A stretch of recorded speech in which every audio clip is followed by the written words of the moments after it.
अपनी जानों के नजराने दे चुका है।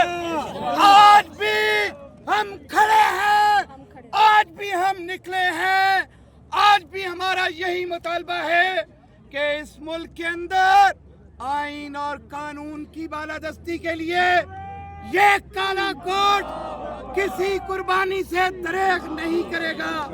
हमारे कौम को पैगाम है, आए हमारे साथ चले, हम मुल्क बचाने निकले हैं। आए हमारे साथ चले, हम आइन बचाने निकले हैं। आए हमारे साथ चले, हम सुप्रीम कोर्ट बचाने निकले हैं। आए हमारे साथ चले, हम जमहूरियत बचाने निकले हैं। मैं रिक्वेस्ट करूंगा सलमान अकरम राजा साहब से कि अब आपसे मुखातिब। बहुत शुक्रिया।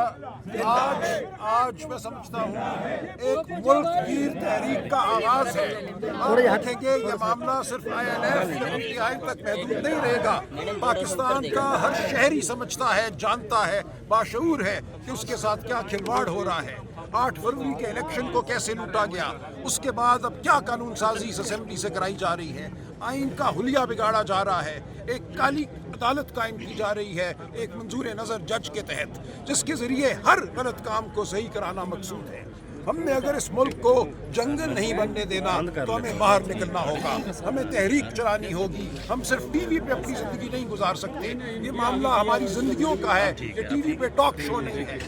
मैं आपसे हर पाकिस्तानी से इल्तिजा करता हूँ, हमारा साथ दीजिए, मामले की नज़ाकत को समझिए, अपने बच्चों के लिए, आने वाली नस्लों के लिए हमारा साथ दीजिए, वरना हमारे बच्चे इसी तरह कश्तियों में डूबते रहेंगे, मुल्क से भागते रहेंगे। हमने इस मुल्क को संवारना है और ये मुल्क तभी संवरेगा जब यहाँ आइन और कानून की हुकूमत होगी। हम निकले हैं आइन और कानून की हुकूमत कायम करने के लिए। हर पाकिस्तानी को हमारी दावत है, हमारे साथ चले। अब कोई मौका नहीं है कोताही का। ये इंतहाई नाजुक लम्हा है। हम बार बार कहते हैं नाजुक लम्हा है, लेकिन हकीकतन आज हम एक खाई के दाने पे खड़े हैं। आज अगर हमने हिम्मत ना दिखाई, आज हमने अगर इस स्याह रात को सुबह से तुलू ना किया तो हम तमाम उम्र पछताएंगे।